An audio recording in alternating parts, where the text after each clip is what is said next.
What is up, YouTube? Crack-A-Packin here, bringing you video 1 of a short series that I will be doing based around completely custom Magic the Gathering cubes. I am talking about cubes where you make the cards for the cube and not cubes where you take existing Magic the Gathering cards and make your own cube. That is a separate video. If you want that, I'm more than happy to do that, but that is not what this video is for. So, if you are still watching and haven't clicked back yet, thank you. Comment, like, and subscribe if you find this information helpful for you. I've been building cubes for like 3 years now. When I first started, I didn't have any resources. It was a lot of trial and error, and even more trial and error. A lot of trips to Staples that, were meant to print proxies, came back, tested the cube, found out it was trash, scrapped it all together, and went at it again. All I did was really look at other people's cube lists, tried to find videos, and then talked to a bunch of cubers out of the local store that I worked at the time.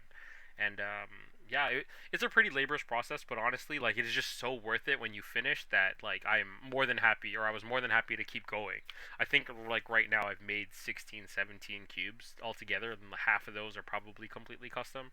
So for me, I am a really ecstatic cube maker, and I'm hoping that through my experience and trial and error, that these videos will help you get started.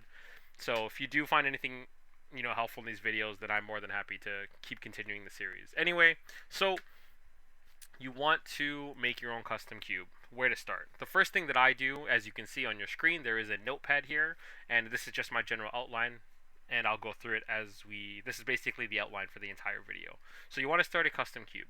The way that I start is I pick a theme. So picking a theme does two things for you.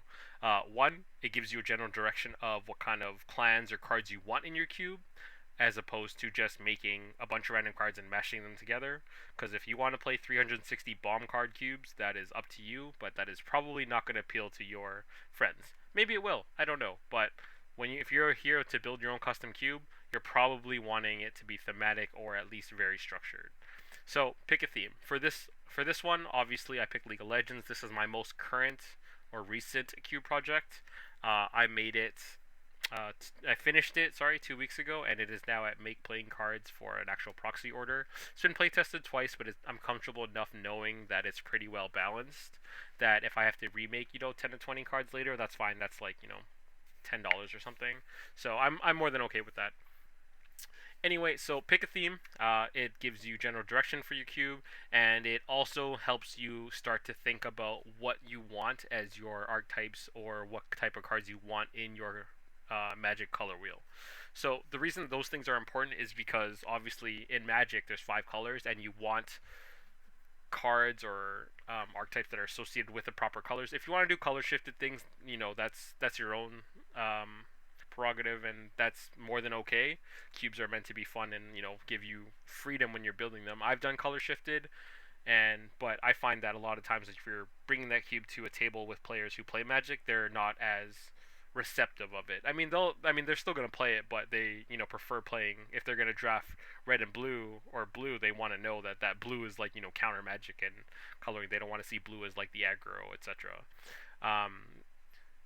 So yeah, picking a theme, super important, gives you general direction, and that's where you want to start. Next, what I do is, based on your theme, is you're going to start associating, tribes, regions, or classes, based on what your theme is, you're going to assign stuff to color wheel. For League of Legends has regions with all the champions and other cards and other, species of creatures and stuff in that world. So what I did is I took the various lands and associated them to the 3 color clans, and use the 3 color clans as my big picture, and then I kind of fine-tuned it into this the 10 guilds. So you can kind of see on your screen that I have all the 10 tricolor clans. Is it 10? 1, 2, 3, 4, 5, 6, 7, 8. Yeah, 10 of the tricolor clans. And then I have Bandle City and Ixtal at the top as my all-around filler cards. So those are the clans that I ended up using after I was done making the cards, to add more cards using those champions to kind of fine-tune the colors so that they were pretty even. I wanted around 49, 50 of each color, and I'll get to that in a second. But so big picture, or big color picture, kind of get a broad general idea of what you want the colors to be, or what clans, types, tribes, etc., what you want to be to each color. And then for fine tuning, what I do is I take the 10 guilds and then I'll pick the 10 archetypes that I want and associate them to the guilds. So the fine picture is meant to give you direction when you're actually building or when you're actually making cards. You obviously want to know what those colors are doing in this cube. So that's really important. And it also gives your players um, or lets them understand or know what they're drafting for or what kind of archetypes they're drafting. If you're just gonna make a bunch of cards associated by color and there's no archetype, you're basically just drafting, the best card in each pack. Sometimes you don't take the best card in the pack because your archetype needs, this jobber common that is more likely to help you win than that rare that is really good in another color. So 10 archetypes for me and associated with the 10 guilds is what works for me. And I know that a lot of people will pick, maybe like 8 archetypes, but I want the freedom for my players to be able to pivot and be comfortable whenever they do so, and to also have their options open for as long as they can. If you cut down archetypes or if you cut down clans, I find that a lot of the times you have to, if you're going to pivot, if you do it like halfway through pack 2, you're probably dead in the water or drafting something that's kind of like on the low tier.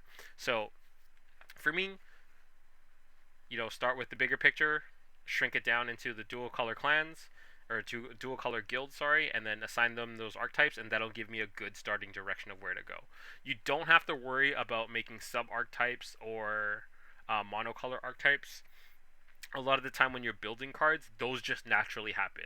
Obviously, if you're trying to force like an archetype into the cube, then that's on you. If you look on your screen, you can see that infect and ramp are, hyphenated there, or not hyphenated, but slash there. It's because those for me are like, those ended up becoming the theme. Like I started with proliferate and aristocrats and stuff, and then I threw infect on a couple cards, and then as I was making it, I was just like, oh look, infect and proliferate really work well together, and then yeah, so like infect and ramp ended up actually just getting like made into the cube as I was making cards.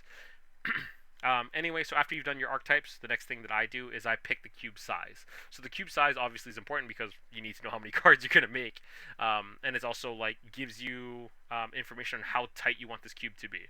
Because obviously there are some cards like if you play vintage cube or anything, there's a lot of cards that would obviously there's cards in that cube that aren't going to make the 360 list. So this tells you how tight you want your cube to be, in terms of color fixing or color wheels, color fixing, and cards, like how strong each card has to be that is in your cube. If you have like a really bad blue card, or you take the weakest blue card and you take the weakest green card, and the blue card is never played in the deck, that card is probably not good enough. So you would have to change that card, and that's really important when that's it's really helpful if you know your cube size to determine that factor. So I ended up making 360 for this cube, and then I kind of ballparked each number. I wanted 50-ish of each color, 35 to 45 lands, 35 to 50 artifacts, and then 40 to 50 gold cards. I find that artifacts is generally on the lower side for any of my custom card cubes, aside from when it's a supported archetype.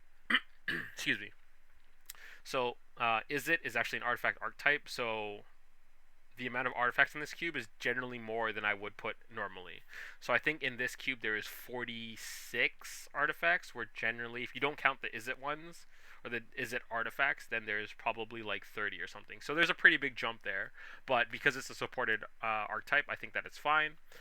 Gold cards, I find that depending on cube size, I'm making 3 to 5 of each color, and that gives me 50-ish cards to put into the cube.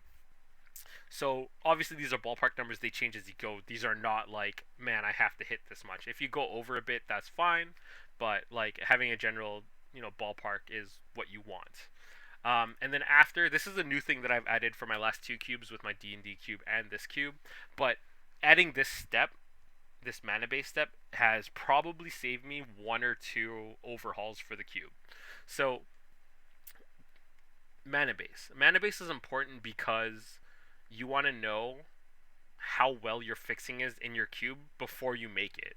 Because if you're going to play, or you're going to make a bunch of gold cards and hybrid cards like the League of Legends cube does, is you want to be able to have the mana so that players can comfortably play X amount of colors. So in this cube, I made it that I want players to be able to play 3 colors comfortably, and if they want to splash a color for like that one bomb card they drafted, they can.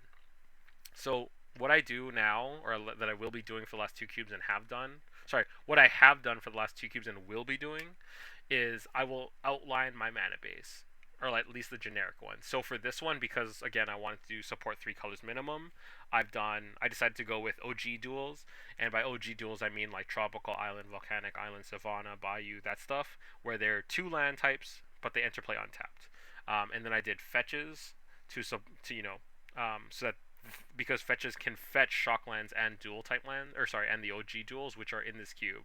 So I did OG duels, fetches, I did the shock lands, and then I did filter lands. Filter lands are kind of like on the mess side, but I didn't want tap lands in this cube because I want the aggro type artifact or aggro type archetype. I want the aggro archetypes to be aggro. I don't want them to waste a turn on a tap land if they don't have to. So filter land is like the mini compromise where like if it only adds colorless, well that could slow them down, or if they just don't get the right colors, then sure. But I want players to be comfortable playing three colors and four if you want to be greedy. So being able to have that flexibility or knowing like what kind of fetches or sorry what kind of land base I have before going into it was a huge help to me, I think, and it like let me make more hybrid cards or make more cards that I think were like that were like gold cards, but like could definitely be splashed if you were playing like red black and you wanted that red green card that was like removal. You could totally do that in, or it was super easy to do so because the mana fixing in this cube was so great. And then, yeah, the mana fixing in this cube was like well done, and yeah, it's just a solid step that I never thought of before. But again, like this is my trial and error, and I think that like it is definitely like time saving and just a good step to add. Um, and once I've done all that, like once I've done all these steps, this is when I would start, looking at cards and what kind of power level I want this cube to be. And for this specific cube, I wanted like a mid tier cube, no power, obviously. And based on those decisions, this is where I would start making cards. But that is another video. So to start, this is what I generally do, and it's been working well for me. So hopefully this is like a little bit insightful for you, or yeah, insightful for you. Obviously this is the system that works for me. I don't know if it'll work for you, but if it does, great. If not, and you have questions, I'm more than happy to answer them. Otherwise, happy cubing, and look forward to video number 2.